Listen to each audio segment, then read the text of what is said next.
All right. Dr. Eric Smith is back on the podcast. By the way, are you like so famous now? Do people come up to you and go, "Oh my God, you're Tammy Slaton's bariatric surgeon"? I mean, do people know you?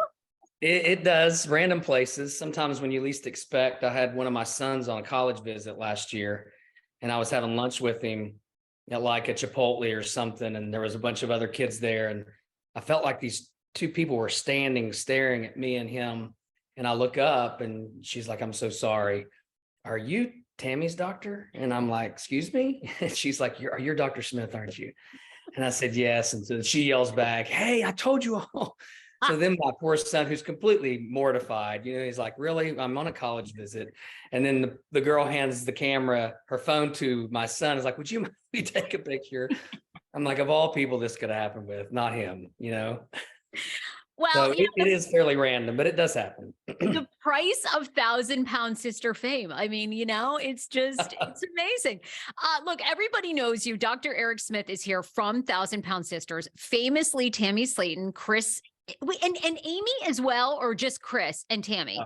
Just Chris and Tammy. Okay, Chris. Amy was, Dr. Proctor was Amy's surgeon. That's right. At the beginning. You're the bariatric surgeon. And I mean, my God, what you have had a crazy year. The debut of 1,000-Pound Sisters season 4 just happened. There was so much talk we might not get a season because it sounded like Tammy was near death. I mean, was that true? I guess that was really true. Yeah. I mean, obviously the first episode is aired, so we can talk about that. Yeah, she was really sick. I remember finding out about everything. I guess if you remember at the end of the previous season, I went to visit her, and she wasn't in a great place, admittingly, by her. And really just, I think I had seen her the last time in the office. And I never told her I did not want her to come back. I just told her, I said, "I feel like you're going through a lot to travel this far, and you're not wasting my time. I'm here every day. This is what I do. But I feel like you're wasting your time knowing that we've got some goals for you, and you're admitting that you're not really doing the things we need you to do to reach those goals. So let me know when you're ready. I'm here." And we were still filming of that season, and I was still communicating with Chris. I was seeing Chris on follow-ups, and honestly, a lot of this was total spur of the moment. Really? And I talked to Chris, and I said, I got to figure out a way that I want her to know that I'm here, and I'll support her, and I care about her. All these people in this office care about her. And we don't want her to think that we're giving up on her, because I just don't think that's an option. And I said, "Do you think that she would let me come see her?" And I had some stuff in that direction, that speaking events that I was going to be heading that way anyway. And I said, and he's like, "I don't know, we'll see." So honestly, I did not know until that day if she was going to let me in, or how receptive she was. And, Wow. I met with him and Amy earlier in that day, and they said, "Yeah, I think she's at least willing for you to, she'll let you in, she'll talk to you. Don't know how happy or angry she'll be." So that's kind of how all that came about. That was end of season 3, though, right? That was kind of Right. when you went, it was sort of the last, ditch effort at the time. She was like drinking. We sort of saw her reconnect with like an old boyfriend. It just, things were not good. Right. Okay. So you leave season 3. How long after that? Because with episode 1 just airing of season 4, it looks like she was the one that basically said, "I want to go to rehab." Were you involved with that at all in getting her into the rehab in Ohio? And who called you for help? So I went to see her. We arranged for the rehab the first time as well. There are some limitations in that versus proximity to where she's from, as well as people who do what we needed them to do and handle patients of, really high weights and have the resources for those patients. So we arranged it the first time, and she felt like she was good against our wishes. We felt like she needed a lot more time, but she felt like she was good and she had checked out. And so when I went to meet her, I told her, I said, I we're just here, and I was kind of asking questions, some of the answers that I already knew of what was been going on. And she was telling me about her drinking. And she honestly just said, I asked her, would you be willing to consider going back? And she's like, I would consider, but, I don't really want to talk about it right now. I don't remember, the verbiage that occurred. And she literally looked at me and became kind of tearful. And she said, I don't really know how to ask for help. And I looked at her and I said, well, you just did, with you admitting that you don't know how to ask for help is you asking for help, because that's the first step. And so I went to leave and she said, I think I'm ready. And I would say it was maybe a week. Just to give us context, this was not what we saw the film when you had the filmed conversation end of season 3, right? That visit, was this in another visit? No, if I recall, as I was walking out, she kind of looked at me and said, I'm ready. And I said, that made my day. I think was the part that they showed on the show. And there's a lot of talking that goes on and what's used on the show. And I said, that made my day. And I said, okay, we'll take it from there. So I remember I believe in at Ohio State or at a lab somewhere teaching a course. And they reached out to me and they said, Tammy wants to talk to you on the phone. And I'm like, I'm in the middle of a course. I've got surgeons here. They're like, can you just give us 15, 20 minutes? So I broke away and put my AirPods in and went into another room in the lab.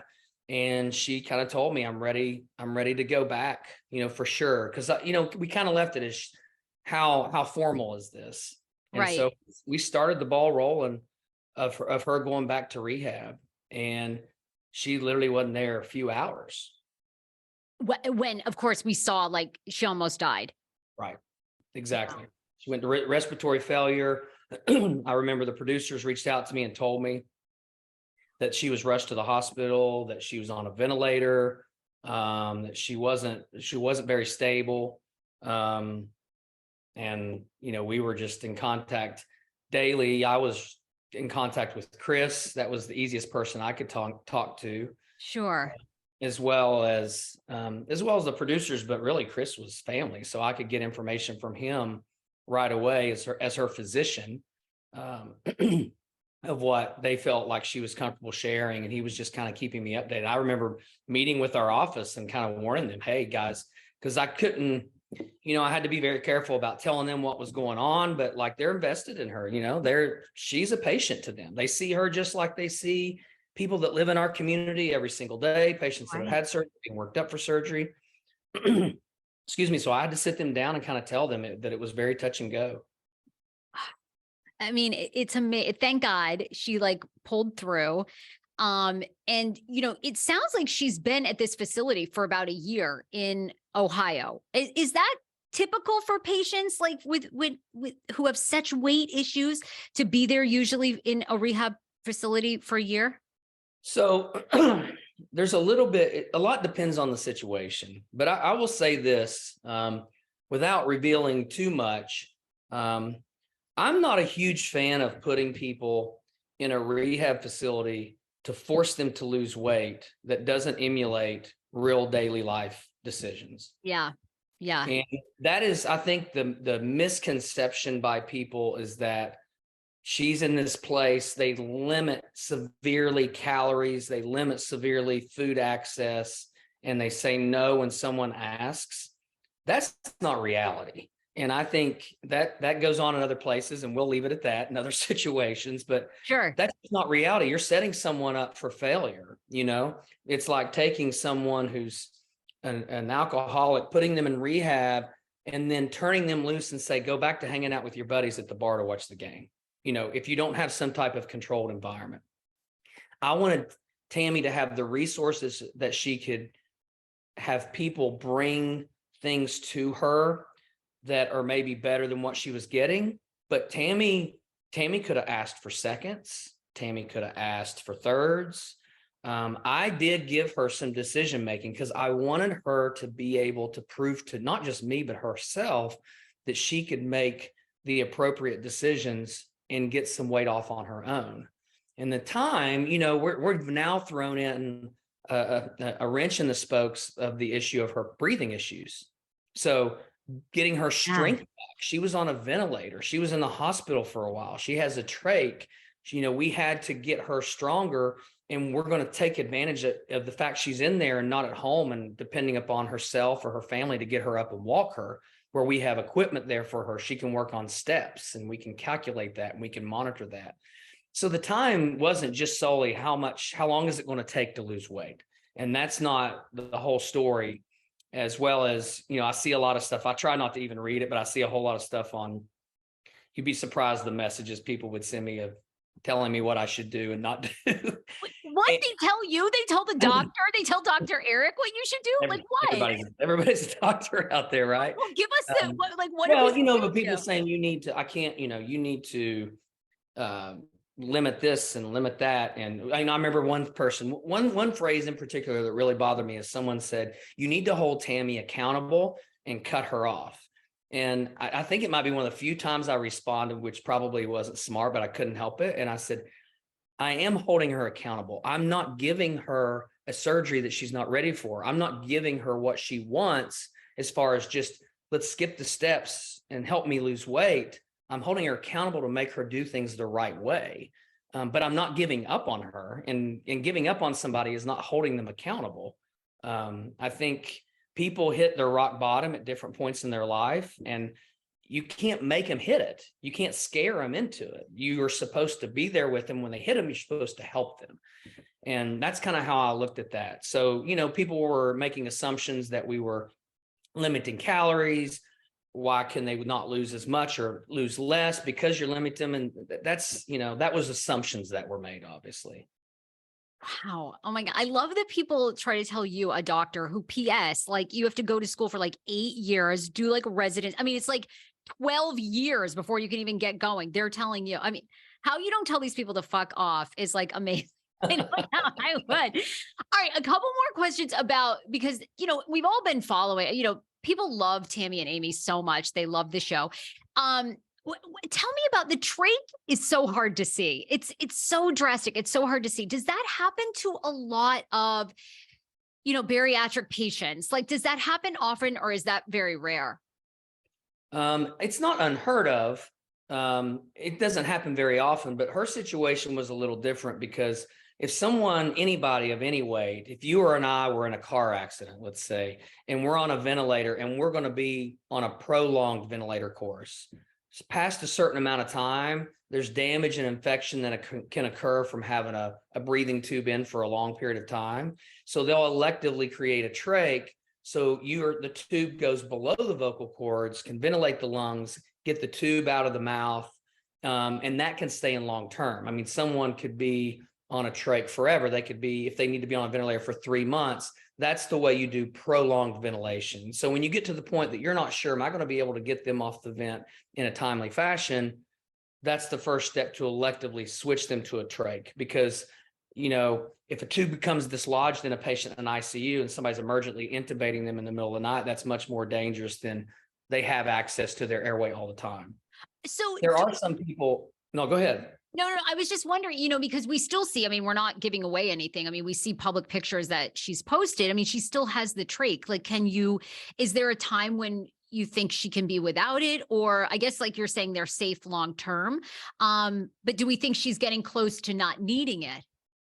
Well, so in obese patients, there are occasionally morbidly obese patients that have a trach because they have such severe sleep apnea.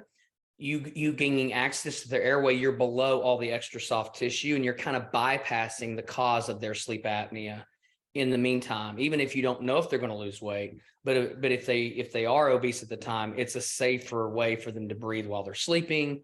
It's a secure airway. So once you have a trach in place, maybe for another reason, then you can also make decisions. Well, just because you don't technically need it anymore, would it be better off to keep that for a period of time until maybe you are able to lose weight, or until maybe your lungs are stronger and things like that. So that dictates how long that may be in place for people. Overall, were you happy with the treatment that Tammy got in Ohio? Have you been happy with how it's unfolded?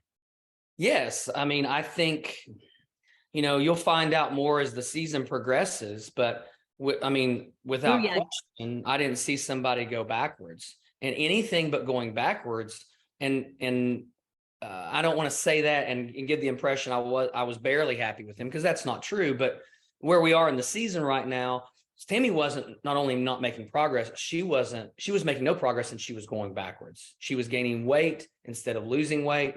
Some of her decisions, which that had to deal with some personal issues and, things going on in people's lives. Everybody, that's the other part about social media, man. Everybody has got their life figured out, but they're not out there wearing it. They're just behind a keyboard judging on it, So we've all got our demons. Some of us don't wear them on our sleeve. And I think that's one of the toughest things for obese patients is we all have our demons, but we can hide them pretty well. I've got my mistakes in my life, but they wear theirs every single day. Right. And so they can't hide that they went on a bender last night. They can't hide that they did something else in their past. They're part of their struggles. They're wearing them. And I think it's something that we could do better at, socially, to understand that we all have our problems. They just don't have an option but to share that with everybody.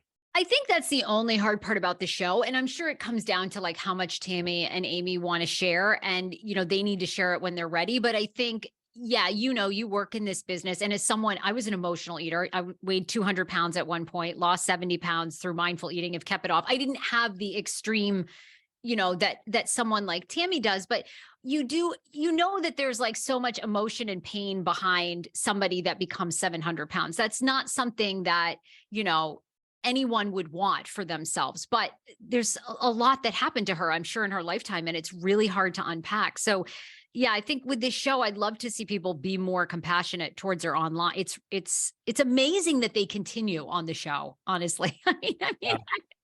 really. Yeah, and that's obviously only something that they can answer, but it's true. And maybe their pain wasn't what caused them to start getting to that weight. But once you get to a certain point, it's going to bring pain along with it, from living in society and dealing with the shortcomings that come with that, and being able to integrate into society, and whether it be with your family or an occupation or, something in between.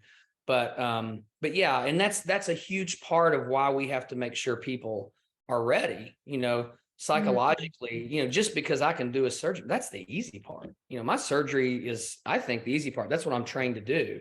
But we got to put people in positions that they can be successful. You can't guarantee they're going to make the perfect choices. No one's going to make the perfect choices, but you have to make sure we've wrestled with those demons per se, or we've dealt with some of those emotional issues, so we're in a healthier place all around. Where do you think Tammy's mental space is now? That what you can share? Are you feeling good about it? Is it different than maybe a year or 2 or 3 years ago? Yeah, I think if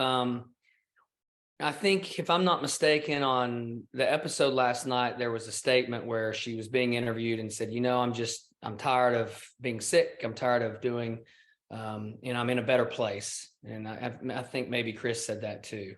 I think that's the best summary that I could give right now. If you want, we can talk about that again at the end of the season. You do, yeah. I want this good.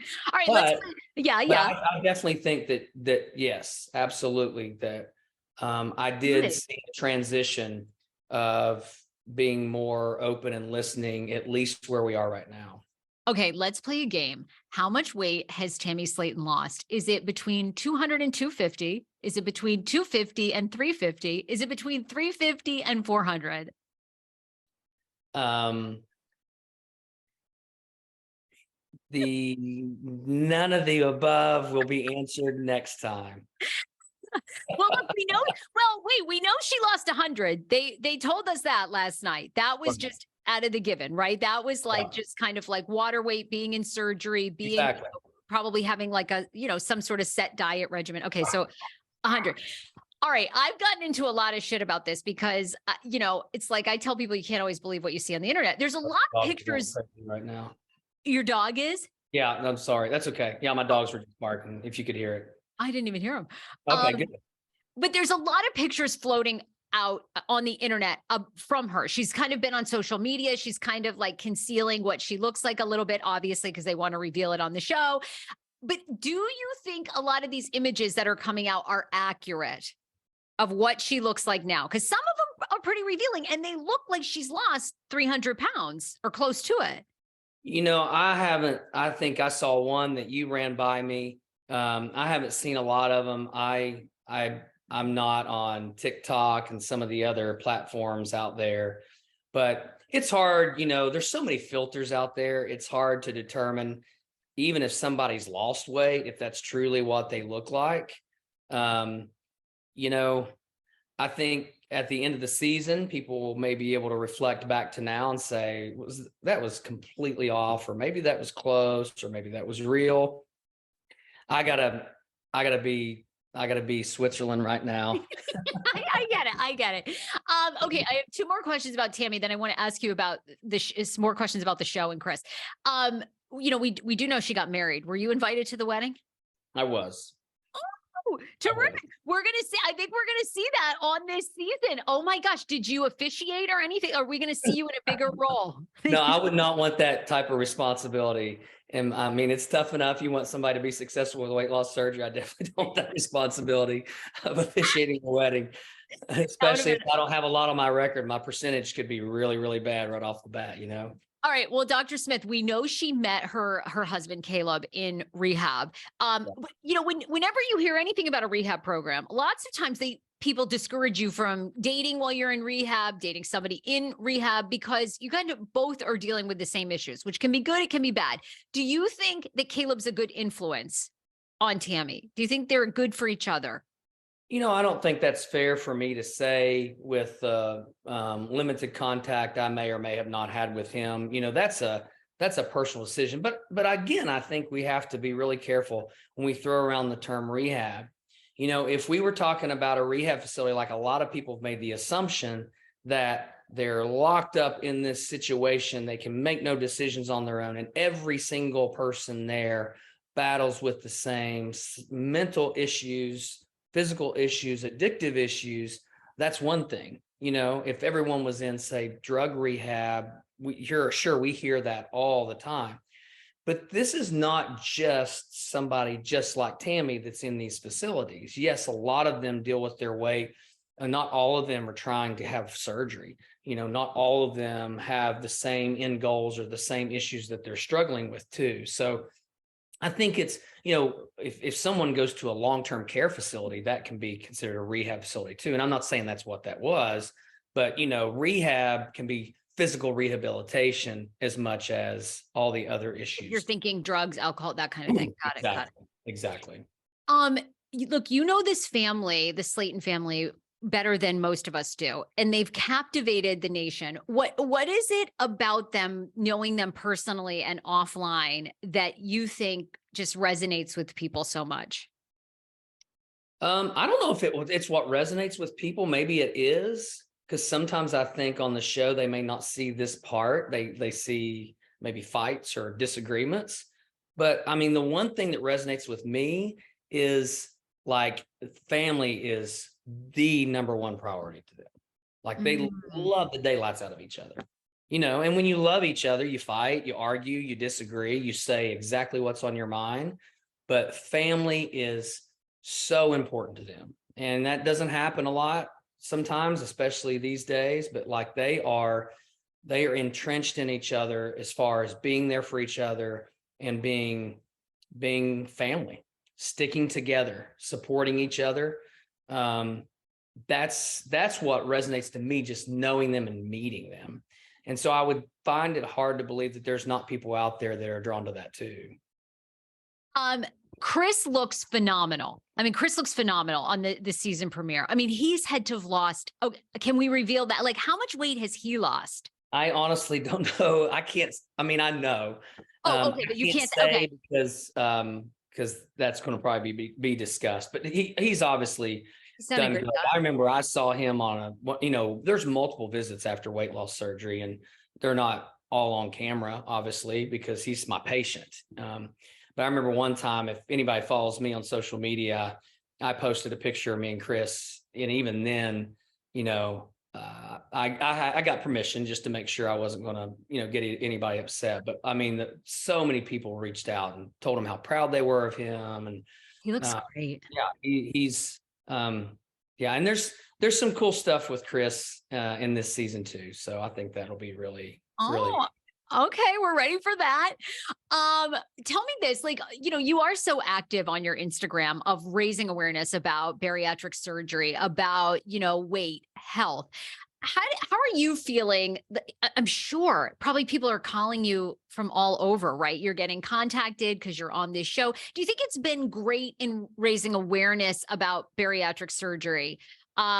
Is there something you would want people to know more, that you are hoping, like, maybe this season it's going to be highlighted more? How do you think it's doing that way for raising awareness? Just right off the bat, I think of 2 points with that. Number one, I think it raises awareness of the validity of it and the effectiveness of it. And I think the last time you and I talked, we may have discussed that a little bit, but it's this perception of it's an easy way out and it's a quick fix. And obesity is perceived by so many as it's a self-inflicted disease, which is so false and so untrue. We have no problems, people who abuse their bodies and to the point that they need multiple heart surgeries from how much they smoke or how poorly they eat, and we'll stent them over and over, and we'll do repeat heart surgery over and over and not think twice about it. But people will look at an obese patient and say, well, they did it to themselves, and you shouldn't be doing surgery to lose weight. That's ridiculous. That's an easy way out. That's a quick fix. And it's just false. It's totally wrong. Obesity is a disease. Are there behaviors in that disease that we could control better and maybe control it better? Sure. But there's also behaviors in every disease process that we battle with, that if we did things differently, we might control it better. Diabetics would be controlled better, right? Lots of lung cancer patients would avoid lung cancer. We could go on and on and on. And so the statistics are, for these patients, it by and far gives them the best chance to become non-obese. If you take a morbidly obese patient and they go through bariatric surgery, in addition to eating right and exercise, they have a 50% or greater chance to become non-obese. I don't mean lose weight. I mean non-obese. And that's when I flatten their risk of dying too early. And you take away that increased risk of early mortality versus those morbidly obese patients. If they do diet and exercise alone, their chances of becoming non-obese are anywhere from between 1% and 5%. And that's actually only for 1 year before those results have a chance to go away. There's no comparison between those numbers, and people don't really know that. So I hope if I can get that out there, it gives courage to people that have been maybe not had any support from their friends or family, that this is not only a valid option, it can be the best option for them. They're not taking an easy way out. We're teaching them how to do all those things right in conjunction with surgery. And then the last thing I would say is, and I just had a gentleman say this to me, and I've had it multiple times, and he came from 2 or 3 states away. And so obviously if they come that far away, I'll ask, like, so how'd you end up here? And we just started talking. He said, honestly, I went to a really good program where I was. Surgeon's got a great reputation, just didn't really feel a connection. And he's like, I never watched your show. He's like, my wife, she loves the show and she made me watch it. And he said, but I heard how you talk to people, and I heard how, talk to Tammy. And I thought, you know what, like, if I can be talked to by somebody like that I don't feel like I'm being judged, I can do this. And that means a lot to me. That at least I hope people can get that from the show, that they deserve to be treated that way. Because unfortunately, a lot of people who battle obesity have been neglected by our own healthcare system. They've been looked at by doctors for years and said, you just need to eat right and exercise. And they've given them no tools to do it. Oh, 100%. Preach 100%, and I hope the audience, I don't know, I hope the audience is getting kinder. I feel like that might be a wishful thinking. And in realizing there's so much more to it, and like you said, that accountability comment was so rough. And you see that a lot. Tammy needs to be held accountable. And I'm like, guys, it's a reality show where part of it is like edited, for effect. She's not always this sassy. Like, it's like, this is a real person. There's real things behind this. It's very difficult. Okay. Like, literally, this is the last question. Do you feel like Dr. Now from My 600-Pound Life is threatened by you? You're younger, you're hotter. Are you getting any like threats from Dr. Now? Because you're kind of taking away the spotlight a little bit. No, we do not talk. I'm sure he's fine. I'm sure he doesn't feel threatened by me. I don't But know. I mean, I've never met Dr. Now. I don't know Dr. Now. I know who he is, obviously, but I think he's okay. when are we going to be able to buy Dr. Eric Smith hot gear, though? I mean, Dr. Now has earrings of his face. I don't see you with any. How do I buy a sweatshirt with you on it? I can get one of those from Dr. Now. Where's your merch? I don't know. I don't know. I'm kind of busy taking care of patients. Oh, are you? Maybe Are if you I like can a get, real doctor? Okay.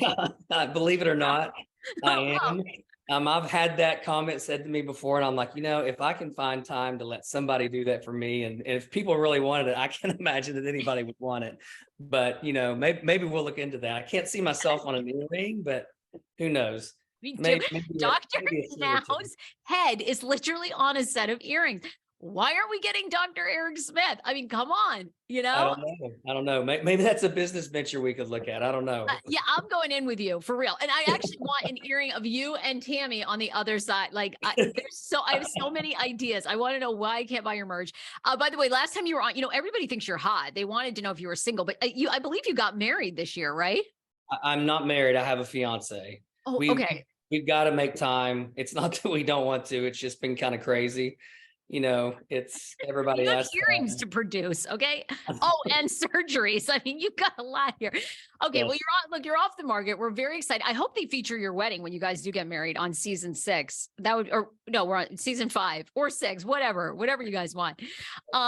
Anyway, you're so fun to talk to. You're so informative. Thank you for doing my show again. I definitely want to talk to you at the end of the season because do you think this is a really good season? Are we in for a lot of surprises? It looks like it.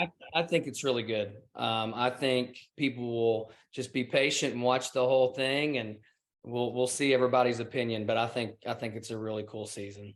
Okay, Dr. Eric Smith, what's your Instagram? Everybody should follow you there because that's probably where most people reach out and find you. It's Dr. Eric Smith, literally, right? Or is there a... It's at Dr. Eric Smith _. Underscore. I knew there was an underscore. Okay, thank you so much.